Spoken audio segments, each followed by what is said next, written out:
Halo pemirsa, apa kabar Anda hari ini? Senang sekali saya Raden Merlias dapat kembali menemani Anda dalam sebuah program talkshow yang syarat informasi inspiratif untuk Anda dan juga keluarga. Inilah Bincang Sehati.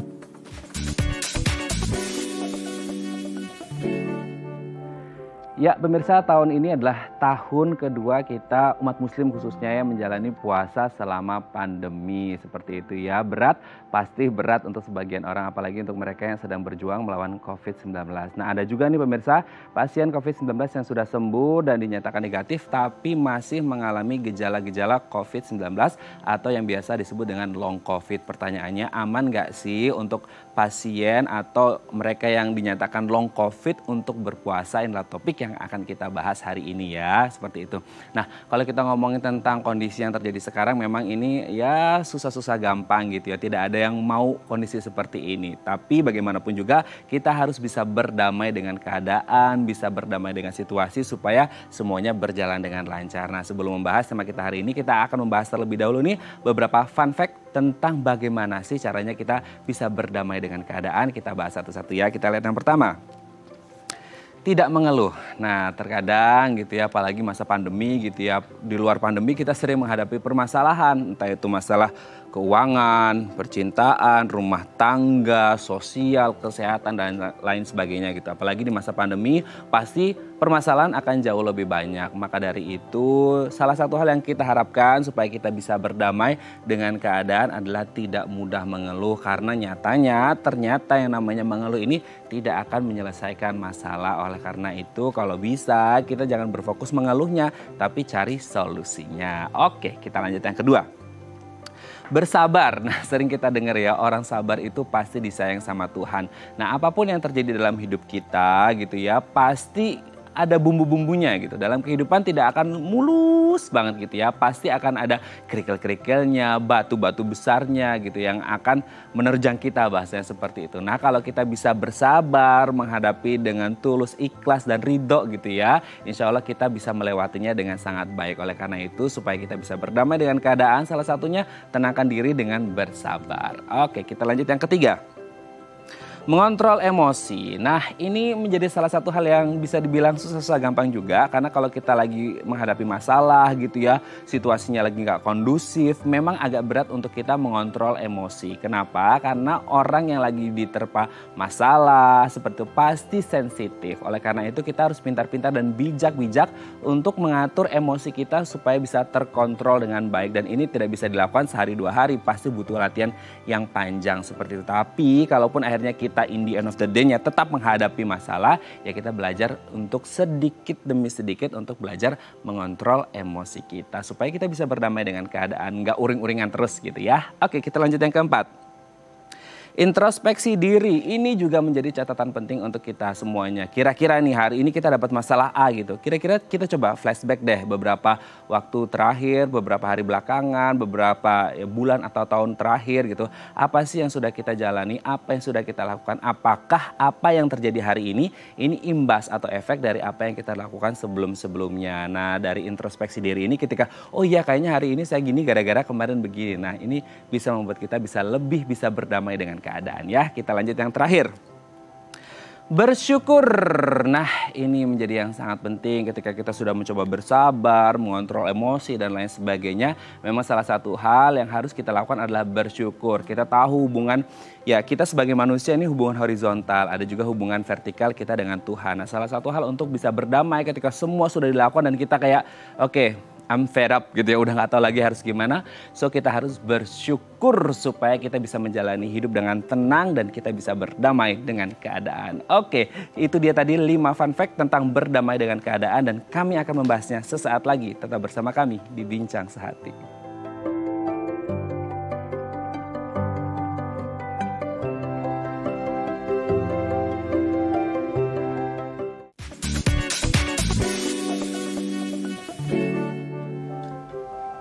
Baik, Anda masih bersama kami di Bincang Sehati. Tadi di segmen sebelumnya kita sudah membahas nih pemirsa beberapa cara yang bisa kita lakukan untuk bisa berdamai dengan keadaan seperti itu. Apalagi kalau kita ngomongin masalah-masalah yang datang, apalagi di masa pandemi, pasti stresornya banyak, problematikanya banyak, sehingga kita bisa harus bijak-bijak gitu ya untuk kemudian menghadapi kehidupan dan menyikapi masalah yang ada dan kita bisa berdamai dengan keadaan. Nah, untuk membahas gimana caranya bisa berdamai dengan keadaan telah tersambung bersama kami di sambungan Zoom dengan Mbak Fabiola Priscilla, SPSI, MPSI Psikolog. Assalamualaikum Mbak Fabi, apa kabar?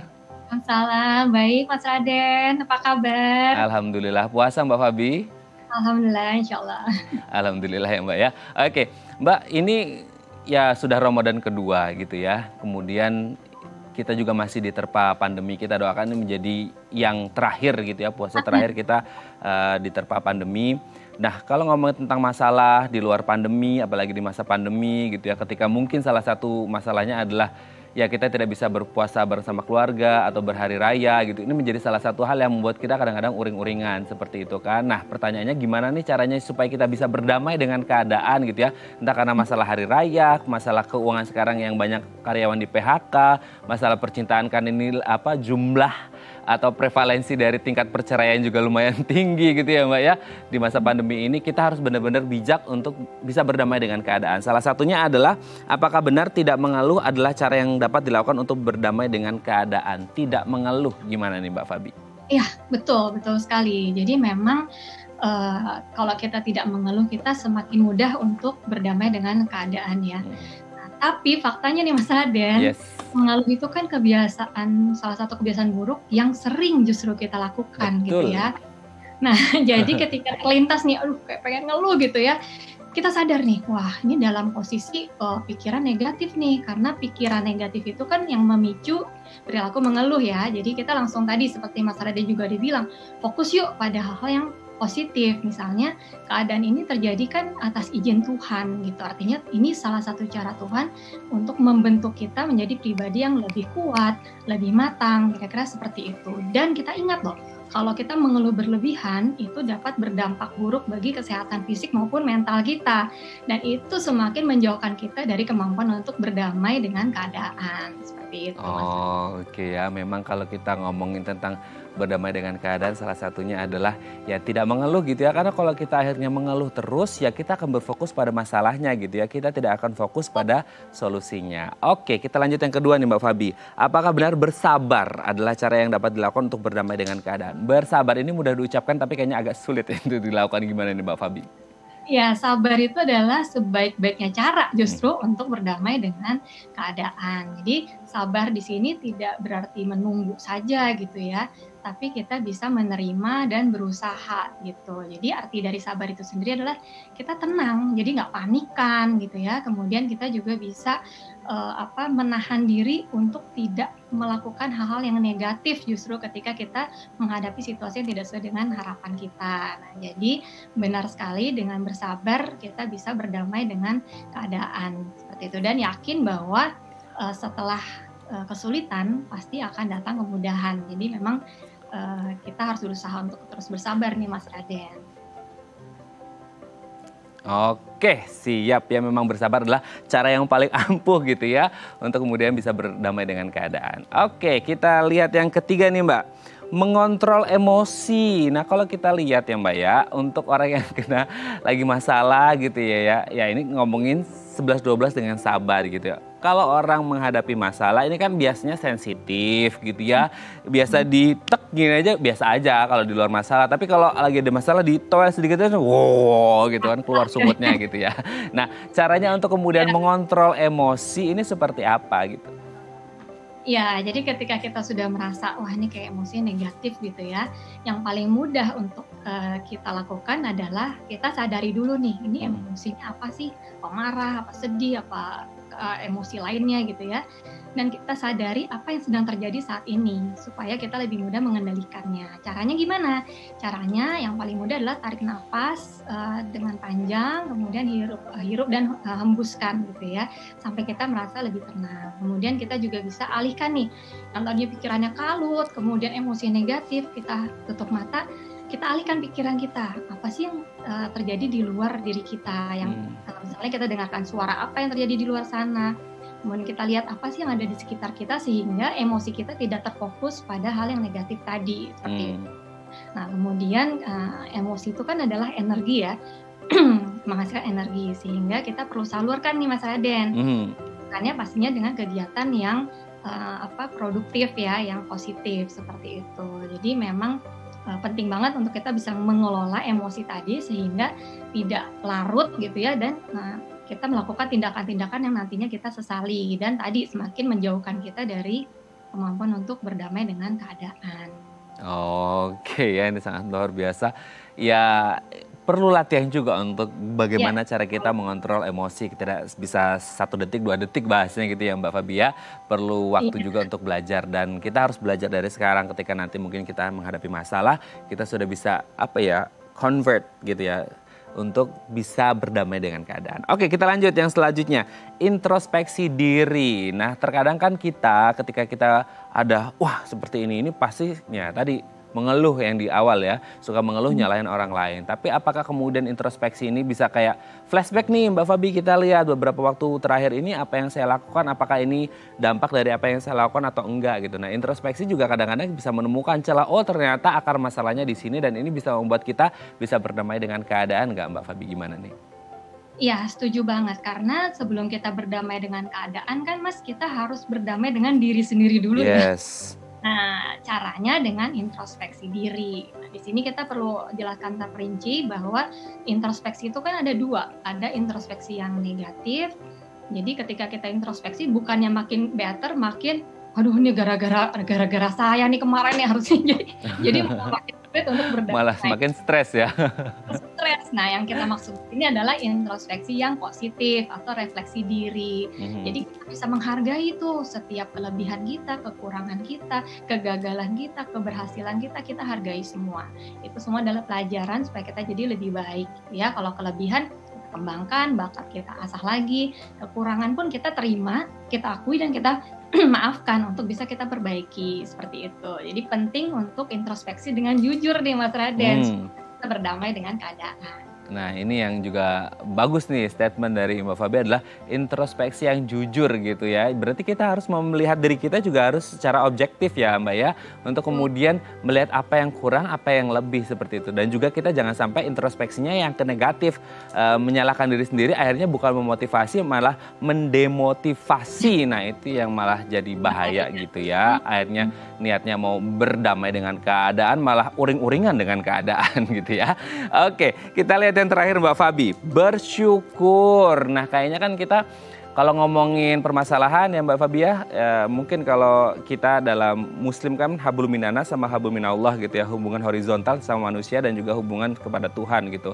Nah, ini menjadi salah satu hal yang penting juga untuk bersyukur ketika mungkin kita ada masalah dengan sesama manusia, hubungan horizontal, kita kembali lagi ke vertikal bahwasanya kita tetap harus bersyukur atas apa yang Tuhan beri, karena pasti semua ada hikmahnya sehingga kita bisa berdamai dengan keadaan. Gimana nih?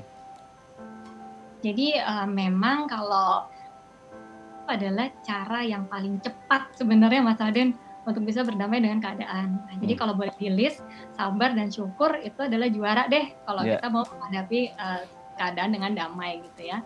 Nah, tapi justru meskipun paling cepat ini nggak mudah untuk dilakukan. Kenapa sih nggak mudah dilakukan? Karena manusia memang cenderung lebih fokus pada hal yang negatif, pada masalah gitu ya. Jadi overthinking Mas Raden gitu kan. Nah, kemudian kebiasaan membandingkan diri kita dengan keadaan orang lain. Nah, dan yang tadi Mas Raden sudah katakan juga adalah kebiasaan untuk mengeluh tadi. Nah, keempat hal ini yang membuat kita semakin lupa dan semakin sulit untuk bersyukur. Nah, padahal bersyukur itu sebenarnya mudah gitu. Kalau kita mau menyadari, mulai dari nafas kita, itu adalah hal yang sangat perlu kita syukuri gitu. Kita diberikan hidup gitu ya, kita diberikan kesempatan. Anggota badan kita yang masih bisa berfungsi dengan baik, keadaan atau kondisi dan aktivitas yang bisa kita jalankan dan lakukan. Orang-orang yang mencintai dan bisa kita cintai, dan banyak banget yang bisa kita uncountable, berkah yang tidak bisa kita hitung gitu ya, itu banyak sekali. Nah, kemudian ketika Tuhan itu mengizinkan keadaan yang sulit terjadi, sebenarnya ada ribuan mungkin lebih gitu ya, keadaan yang baik gitu, yang sudah terjadi dan akan terjadi. Nah, itu yang kita harus juga yakini. Nah, yang kedua adalah yuk kita berbuat baik, kita menjadi relawan, kita berempati bahwa banyak saudara kita yang kondisinya atau keadaannya jauh lebih terbatas. Itu membuat kita lebih mudah untuk bersyukur. Kemudian ungkapkan rasa syukur kita dengan berterima kasih pada Tuhan, berterima kasih pada orang-orang sekitar kita, dan jangan lupa Mas Raden berterima kasih juga pada diri kita sendiri. Itu kadang lupa gitu ya. Dan kita juga harus ingat manfaat bersyukur itu banyak banget. Hidup jadi berkah, kita jadi lebih tenang, kita juga bisa lebih bahagia gitu ya, dan memandang segala sesuatu jadi lebih positif. Dan akhirnya bersyukur adalah cara yang paling jitu untuk bisa berdamai dengan keadaan. Oke, apresiasi diri itu menjadi sangat penting gitu ya Mbak ya. Bersyukur, jangan pernah membandingkan dengan yang lain, apalagi kalau membandingkannya dengan melihat apa-apa yang diposting di media sosial. Karena tidak semuanya 100% correct gitu ya. Pokoknya intinya gini, satu saat kita harus melihat ke atas untuk memotivasi, satu saat kita harus melihat ke bawah untuk bersyukur. Seperti itu ya. Oke, terima kasih Mbak Fabi sudah berbagi bersama kami pagi hari ini. Semoga ini menjadi pembelajaran yang sangat penting bagi kita untuk bisa berdamai dengan keadaan. Apalagi mungkin kondisinya pandemi sekarang, ketika mungkin masalah bertubi-tubi datang, kita harus bisa bijak-bijak untuk menghadapi masalah dan bisa berdamai dengan keadaan. Terima kasih Mbak Fabi, sehat-sehat terus, salam untuk keluarga di rumah. Dan selamat menjalankan ibadah puasa. Terima kasih, Assalamualaikum. Baik, pemirsa, selanjutnya kita akan membahas tema kita hari ini. Bagi Anda yang memiliki pertanyaan, Anda bisa menghubungi kami di nomor 021-290-3244 atau DM Instagram kami di @bincangsahatidayatv. Kami akan segera kembali.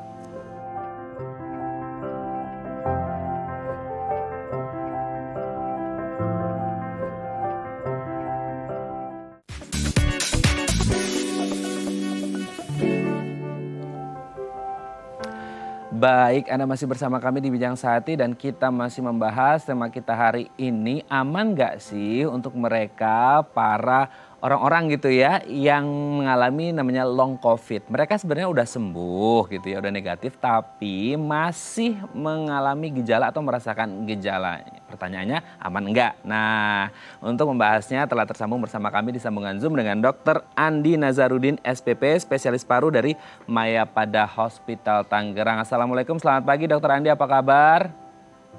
Baik Mas Raden, waalaikumsalam warahmatullahi wabarakatuh. Oke, puasa dok? Ya. Oke, dok, hari ini kita akan membahas salah satu, memang kalau ngomongin COVID ini banyak banget ya dok ya, sub-subnya ini banyak banget gitu kan ya.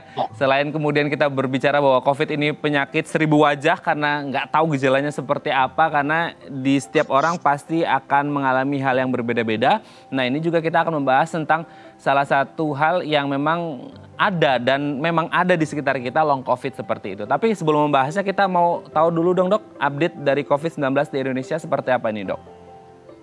Ya, sampai saat ini sih kondisi di Indonesia, kasus COVID di Indonesia sudah mulai landai. Tapi dalam artian itu belum terkontrol.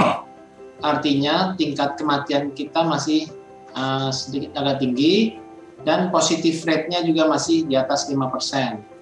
Kalau yang dinamakan terkontrol itu positif rate-nya di bawah 5% dan tingkat kematian rendah. Emang sih kalau kita lihat secara keseluruhan kasusnya melandai. Ya mudah-mudahan diikuti dengan tingkat kematian yang rendah juga. Ya. Itu harapan kita ya dok ya. Tapi kalau dengan tingkat kasus yang melandai seperti itu dok, ini sebenarnya menjadi salah satu efek baik atau dampak baik, pengaruh baik dari proses vaksinasi yang sudah berjalan kurang lebih ya 4 bulanan ini dok. Gimana nih? Ya, merupakan salah satu efek vaksinasi, tapi bukan keseluruhan ya. Karena masih tergantung dari, karena kalau kita lihat dari vaksinasi itu kan belum mencapai target. Ya. Vaksinasi di kita baru mencapai sekitar 2,5%, yaitu sekitar 12 juta yang baru kita vaksinasi dari target 181 juta. Jadi masih jauh dari target. Nah, oleh karena itu orang-orang yang sudah divaksinasi itu harus tetap menjaga prokesnya yang ketat ya, protokol kesehatan, pakai masker, menjaga jarak dan cuci tangan. Oke, dok, Oke, ini yang menjadi pertanyaan semua orang juga. Mungkin sering dibahas juga, sering dijawab juga, tapi kita akan mengedukasi sekali lagi, Dok. Ini yang harus diluruskan di masyarakat bahwasanya apakah ketika orang sudah divaksin, ini masih bisa tertular atau kebal sudah seperti itu, Dok? Ya, orang yang sudah divaksin itu otomatis sudah mempunyai kekebalan atau antibodi di dalam tubuhnya sendiri akibat terpaparnya virus yang sudah dilemahkan oleh vaksin tersebut. Nah, sekarang tergantung dari nilai efikasi dari vaksin tersebut.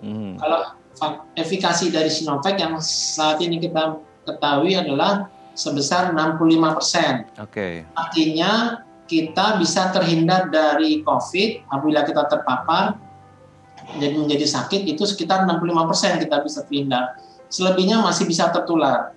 Jadi vaksin bukan salah satunya cara untuk mengurangi kasus atau menghindari kita dari pandemi tersebut. Tetap kita harus menjaga protokol kesehatan, ya. 3M itu tetap memakai masker, menjaga jarak dan mencuci tangan. Ditambah lagi sekarang sudah 5M, Mas Raden ya. Menghindari mobilitas dan mencegah kerumunan. Jadi 5M yang harus kita cegah sekarang. Dari 3M menjadi 5M gitu ya, Dok ya. Nah, yang menjadi pertanyaan kemudian gini, Dok, ini juga harus diedukasi ke masyarakat dengan baik gitu. Apakah orang yang sudah pernah gitu ya mengalami COVID atau positif COVID kemudian baik sebelum atau sesudah divaksin mereka bisa tertular lagi gitu, Dok?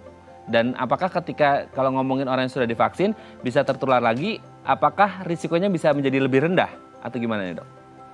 Iya, risiko tertular orang yang sudah divaksin tadi sudah disebutkan 65% akan tidak tertular, ya. Jadi lebih rendah daripada orang yang belum divaksin. Ya.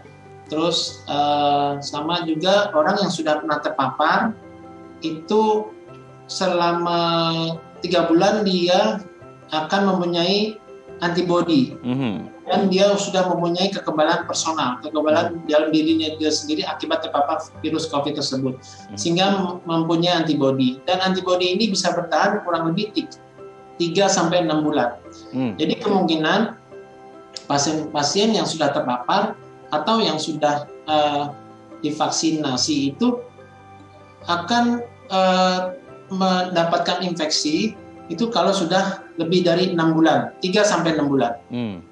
Ya, jadi kalau yang sudah terpapar itu lebih khusus lagi, yang sudah terpapar itu biasanya bisa reinfeksi kalau lebih dari 3 bulan. Kalau yang sudah divaksinasi itu kemungkinan tertularnya kan kemungkinan tertularnya sekitar 35%. Ya, dan vaksinasi itu bisa bertahan, antibodinya itu bisa bertahan di dalam tubuh kita itu bisa lebih dari 6 bulan, bisa lebih dari 9 bulan. Ini kan masih dalam penelitian nih, vaksinasi Sinovac ini yang tetap dalam berkelanjutan penelitiannya. Jadi sampai saat ini vaksin Sinovac sudah bisa bertahan lebih dari 6 bulan. Berarti memang efeknya untuk mereka yang sudah divaksinasi jauh lebih baik gitu ya. Hanya sekitar 35%, apalagi kalau untuk mereka yang sudah penyintas kemudian divaksin bisa lebih rendah lagi gitu ya, Dok ya. Nah, yang juga kemudian muncul di permukaan adalah tentang long COVID, Dok. Nah, long COVID ini seperti apa sih, Dok? Ya, istilah long COVID ini terjadi pada saat pasien sudah dinyatakan sembuh dan PCR-nya negatif, tapi mempunyai gejala yang berkepanjangan kurang lebih 4 minggu sejak gejala tersebut muncul. Ya, jadi long COVID itu timbul pada saat dia sudah dinyatakan sembuh atau sudah dinyatakan negatif PCR swab-nya. Gejala-gejala long COVID bervariasi ya, Mas Raden ya. Paling banyak itu sesuai dengan kepesertaan itu cepat lelah. Ya, sesak napas, kadang juga disertai batuk yang berkepanjangan, nyeri dada, kadang juga ada nyeri-nyeri sendi, nyeri otot yang berkepanjangan, ya, yang bisa timbul kira-kira sampai 2-12 minggu. Itu karena lamanya, maka kalau long COVID itu bisa ditangani sebaik mungkin, seharusnya lebih dini kita tangani. Kalau kita tahu ya faktor risikonya. Jadi faktor risiko orang yang bisa terkena long COVID itu ada beberapa faktor. Salah satunya orang yang pasti kemungkinan bisa terkena long COVID itu dari faktor usia. Usia yang lebih tua itu akan berisiko tinggi untuk terkena long COVID. Yang kedua adalah comorbid. Comorbid seperti diabetes mellitus, hipertensi, penyakit asma, PPOK, dan lain-lainnya. Nah, orang yang sudah mempunyai comorbid dan terkena COVID akan mempunyai risiko untuk terjadinya long COVID. Yang ketiga adalah beratnya penyakit, Mas Raden. Jadi kalau misalnya kita pada saat terkena COVID, ya gejalanya gejala ringan, sedang, berat, atau kritis. Nah, kalau kita dapat gejala yang berat dan kritis, itu nanti kalau kita sudah sembuh, ya, sudah dinyatakan negatif, itu biasanya risiko itu lebih besar untuk mendapatkan long COVID. Terutama pada bidang saya, bidang paru, biasanya pasien-pasien yang long COVID yang sudah terkena gejala berat dan sudah sembuh itu biasanya mempunyai gejala sisa atau gejala di parunya membekas atau mempunyai jaringan psikatrik atau yang dinamakan fibrosis paru. Jadi parunya sulit untuk mengembang. Nah, itu faktor dari long COVID atau faktor risiko yang bisa menyebabkan long COVID. Oke. Dok, tapi pertanyaannya gini dok, ini gejala yang dialami setelah 2-12 minggu pasca COVID ini sendiri, ini sebenarnya gejala yang sama seperti di awal ketika mereka pertama kali dinyatakan positif, atau bisa saja gejalanya long COVID ini berbeda dari di awal pra-COVID dok? Gejalanya biasanya sama dari mulai munculnya gejala pada saat dia pertama kali gejala timbul pada saat dia sakit COVID. Pada saat dia sembuh dan sudah dinyatakan negatif, gejalanya masih terus berlangsung. Bisa berlangsung sampai 12 minggu, bahkan ada yang berbulan-bulan. Itu yang dinamakan long COVID. Jadi gejala sama dari awal sebelum COVID, pada saat dia sudah kena COVID, gejala awal muncul sampai akhir COVID. Dan seterusnya. Oke, berarti memang dari awal sekali dinyatakan positif gitu ya dok ya. Sampai pas dinyatakan negatif pun gejala itu masih ada, meskipun dinyatakan negatif tapi gejalanya masih ada dan bisa berlanjut bahkan sampai 12 minggu ke depan gitu ya dok ya. Ini Oke. Berarti ini menjadi catatan penting untuk kita untuk mengetahui bahwasanya ketika gejalanya masih ada dan dinyatakan negatif pun mungkin bisa negatif, tapi mungkin ini lebih ke long COVID seperti itu dok. Nah, nanti pertanyaan kemudian di segmen selanjutnya adalah apakah aman untuk mereka yang mengalami long COVID dan menjalankan ibadah puasa, karena sekarang kita umat muslim gitu ya dok ya sedang menjalankan ibadah puasa. Nanti akan kita bahas di segmen selanjutnya dok. Baik pemirsa, bagi Anda yang memiliki pertanyaan seputar tema kita hari ini, Anda bisa menghubungi kami di nomor 0212903244 atau DM Instagram kami di @bincangsahathidayah.tv. Kami akan segera kembali.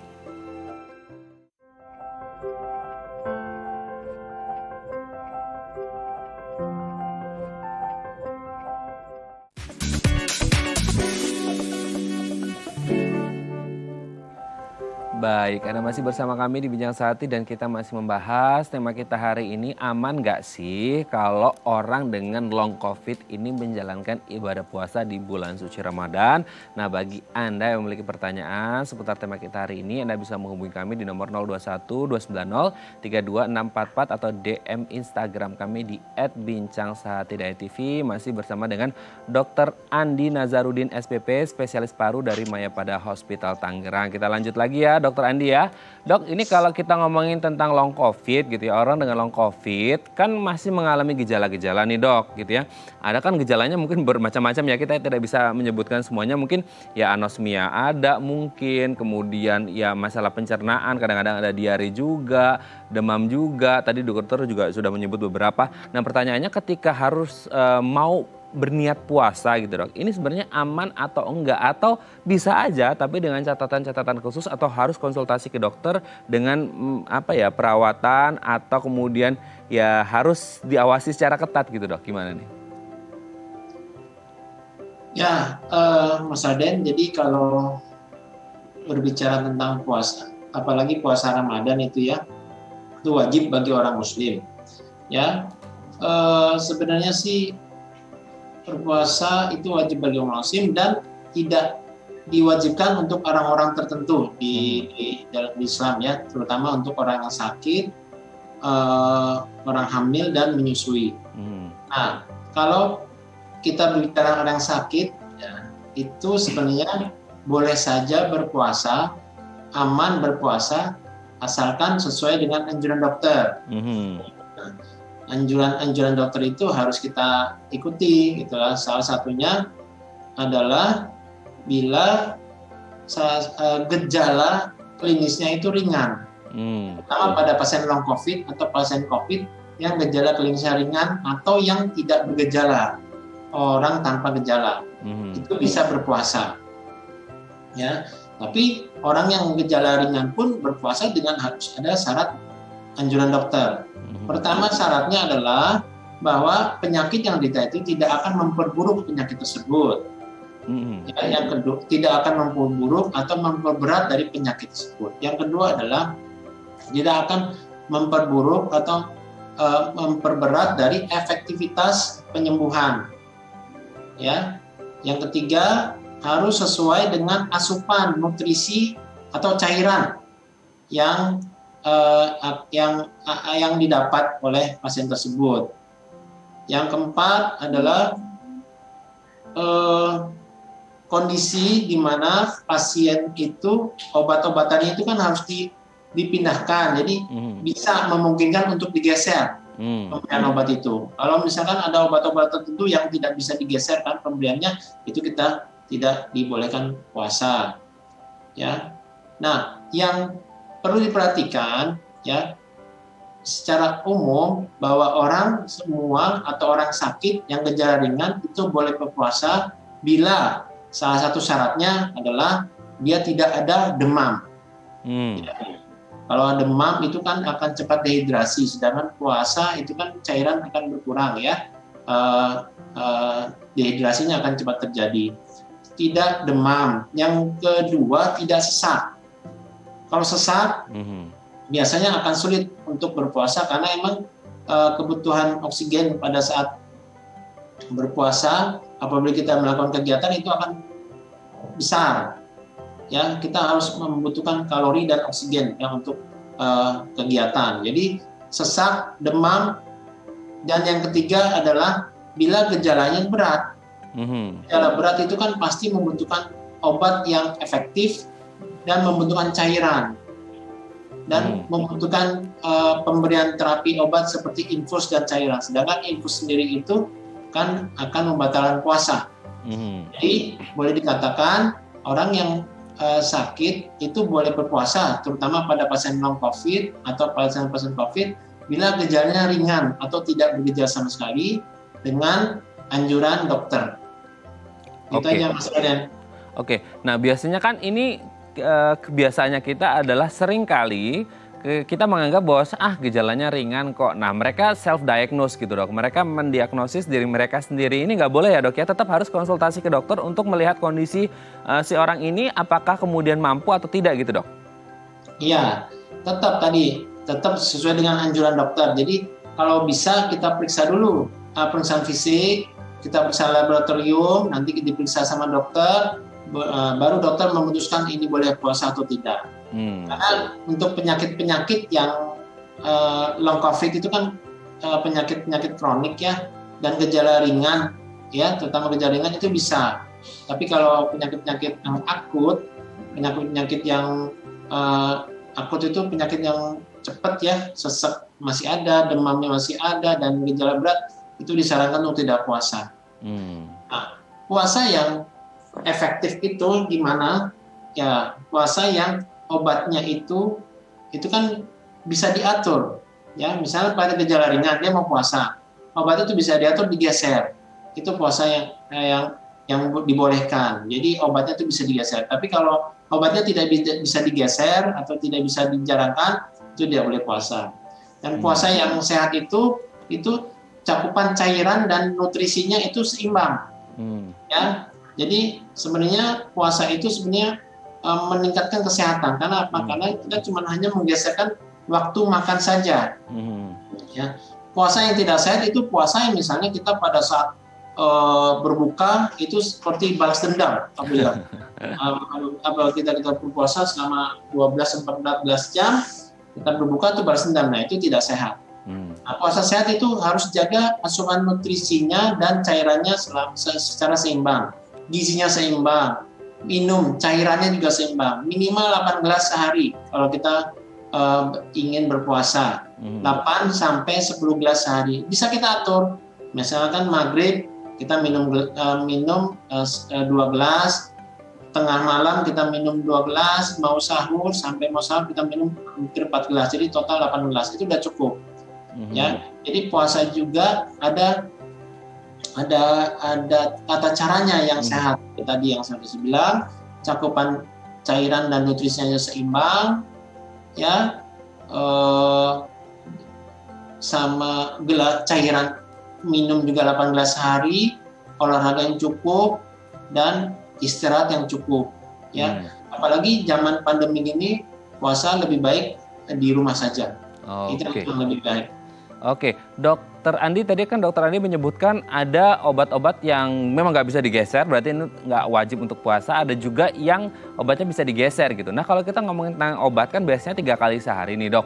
Nah, kalau puasa kan hanya bisa dibuka dan sahur. Ketika ini bisa digeser hanya dibuka dan sahur, yang dimana hanya 2 kali minum, ini masih di tataran oke gitu, atau baik-baik aja atau aman gitu, Dok, atau gimana?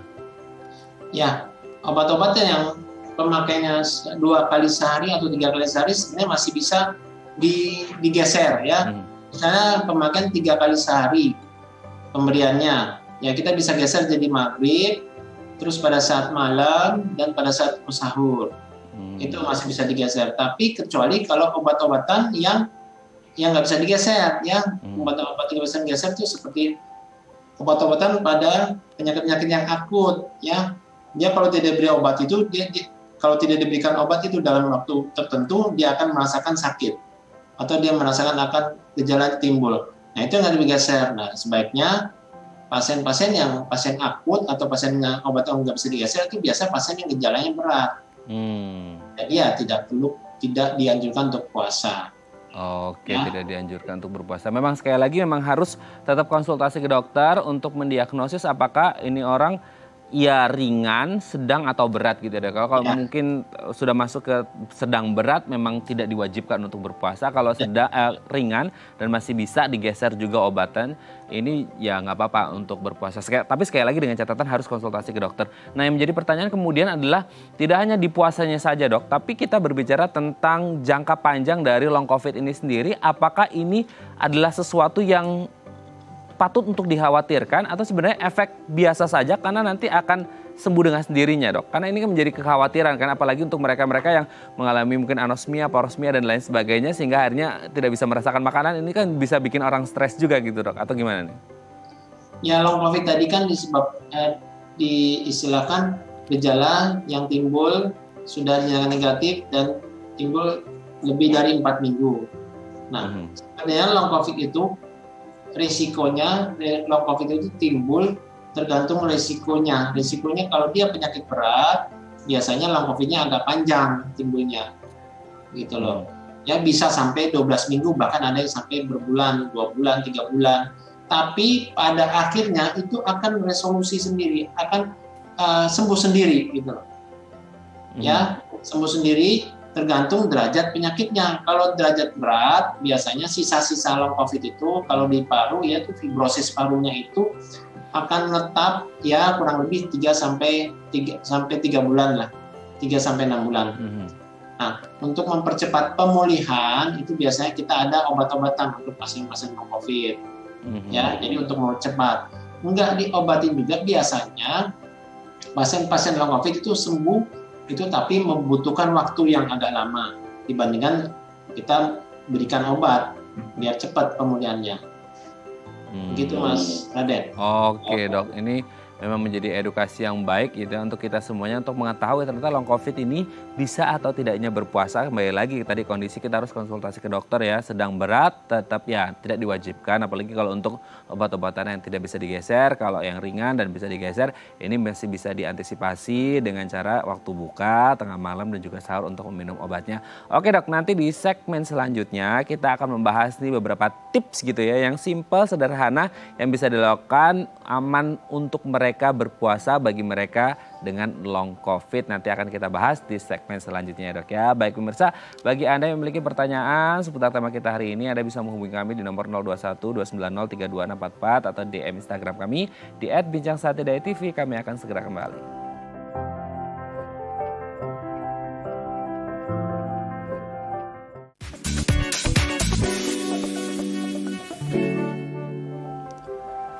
Baik, Anda masih bersama kami di Bincang Sehati dan kita masih membahas tema kita hari ini, aman nggak sih untuk mereka dengan long COVID untuk berpuasa. Nah di segmen terakhir ini kita akan membahas nih tips puasa aman bagi mereka yang masih mengalami long COVID, masih bersama dengan Dr. Andi Nazarudin, SPP, spesialis paru dari Mayapada Hospital Tangerang. Dok, kita bahas ya dok ya beberapa tips puasa aman bagi mereka yang masih mengalami long COVID. Pertama adalah menjaga daya tahan tubuh. Dok, ini juga aku juga bertanya-tanya nih dok, ketika orang sembuh dari COVID, kan berarti imunnya sudah bagus nih dok. Tapi ketika gejalanya masih ada, ini kan agak kontradiktif dengan imun sistem yang katanya bisa membuat COVID-nya lenyap sehingga kita negatif gitu dok. Nah menjaga daya tahan tubuh ini maksudnya gimana? Apakah kemudian lebih diekstrakan lagi? Karena kan COVID negatif berarti daya tahan tubuh bagus tapi gejala masih ada atau gimana ya dok? Ya, jadi pada saat kita sudah sembuh, tapi gejalanya masih ada, itu namanya long COVID. Nah, bagaimana caranya biar gejala-gejala tersebut itu cepat hilangnya dalam masa pemulihan? Itu kita berikan obat.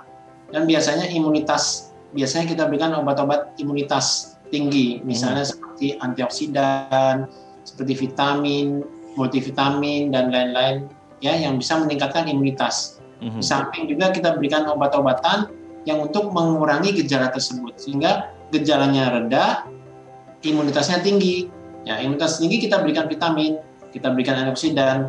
Nah, gejalanya kita berikan obat-obat sesuai dengan gejala.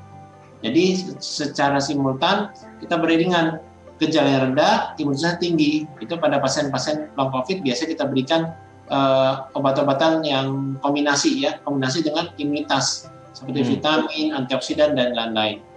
Oke.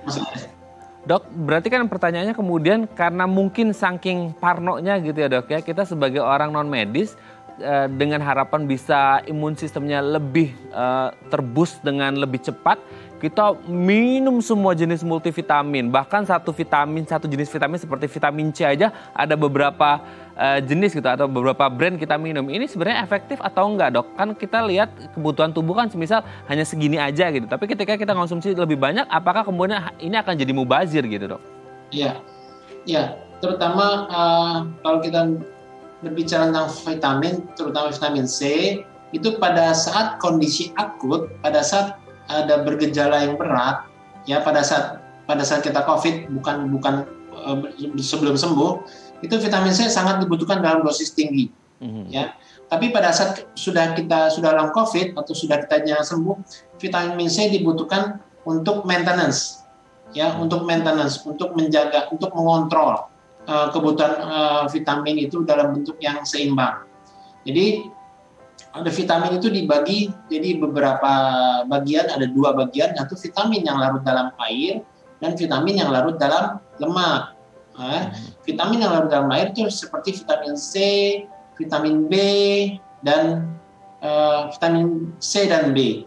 Nah, itu yang larut dalam air. Apabila kita minum sebanyak-banyaknya itu vitamin C atau vitamin B, itu apabila berlebihan itu akan dibuang lewat urin karena dia larut dalam air. Dibuang lewat air kencing. Tapi kalau vitamin yang larut dalam lemak seperti vitamin A, vitamin D, vitamin E, vitamin K, itu apabila diberikan berlebihan akan mengganggu proses metabolisme tubuh itu sendiri. Oleh karena itu, pada pemberian vitamin yang tidak larut dalam air, itu vitamin A, D, E, dan K, itu pemberiannya harus sesuai dengan dosis, jangan berlebihan. Ya, kalau berlebihan akan berakibat efek negatif pada tubuh kita sendiri. Karena dia tidak akan dibuang oleh urin atau air kencing kita sendiri. Ya, jadi untuk vitamin-vitamin yang tidak larut dalam air tersebut, kita cukup minum sesuai dengan maintenance untuk pengontrol aja. Misalnya vitamin D, misalnya pada pasien COVID itu biasanya pada saat akut kita berikan 5.000 unit. Nah, pada saat sudah long COVID atau udah maintenance kita berikan 1.000 unit saja atau 1 tablet aja sehari. Cukup. Vitamin E juga. Kecuali vitamin C atau vitamin B, ya, apabila kita berikan lebih itu akan kebuang, ya, tidak akan menumpuk di dalam tubuh kita. Oke, berarti kalau untuk yang larut dalam air atau kebuang, vitamin C sama B itu kalau berlebih akan keluar sendirinya. Tapi kalau untuk vitamin seperti A, D, E, dan K ini tidak larut dan akhirnya masuk dalam lemak, ini bisa mengganggu malahan ya dok ya, dan tidak baik gitu ya. Oke, ini menjadi catatan penting untuk kita. Kalau bisa mau konsumsi vitamin tetap harus konsultasi ke dokter untuk mengetahui takaran yang pas supaya tidak berlebih dan tidak kekurangan gitu ya dok ya. Oke, yang selanjutnya adalah patuhi protokol kesehatan, ini menjadi sangat penting ya dok ya. Iya, jadi tetap walaupun kita sudah divaksinasi, tetap kita harus menjaga protokol kesehatan yang ketat ya, dimanapun juga berada. 5M ya, memakai masker, menjaga jarak, mencuci tangan, mengurangi mobilitas ya, terus sama mencegah kerumunan. Iya, ya, karena jangan sampai kita seperti kejadian di dunia luar seperti negara India itu mereka lepas kontrol dari dari prokesnya, jadi protokol kesehatannya. Ya, jangan sampai. Itu pelajaran yang penting di negara India buat kita. Karena negara kita sama negara India hampir sama sosio-kulturnya. Ya, dia kan kalau lagi acara keagamaan sama, kita juga banyak acara keagamaan. Dia lupa prokesnya, sedangkan kita jangan sampai mengikuti dia. Oleh karena itu tetap prokes harus tetap dijaga walaupun kita sudah divaksinasi. Oke dok, terakhir dok, singkat saja mungkin pola hidup sehat salah satunya olahraga ini menjadi sangat penting juga ya dok ya? Ya, jadi tetap walaupun kita pasien-pasien long COVID ya itu tetap harus dilatih, harus berlatih olahraga ringan. Karena otot-otot pada pasien-pasien yang dirawat pada saat COVID itu akan mudah untuk terjadinya atrofi. Oleh karena itu harus melakukan olahraga ringan walaupun dalam isolasi mandiri di rumah atau di rumah sakit. Oke, olahraga untuk menciptakan sistem imun tubuh yang lebih baik. Terima kasih Dr. Andi Nazarudin SPP, spesialis paru dari Mayapada Hospital Tangerang sudah berbagi bersama kami pagi hari ini. Saya sehat terus dok supaya tetap bisa berbagi informasi yang baik untuk kita semuanya. Terima kasih dok. Salam untuk teman-teman di Mayapada Hospital Tangerang. Selamat pagi, assalamualaikum. Waalaikumsalam Mas Raden. Terima kasih. Terima kasih. Baik pemirsa, bagi Anda yang memiliki kritik dan saran, Anda bisa menghubungi kami di nomor 0889 8100 5000 atau Anda bisa follow media sosial kami di @bincangsahat.tv. Saya Raden Madlias pamit, sampai jumpa dan selamat beraktivitas.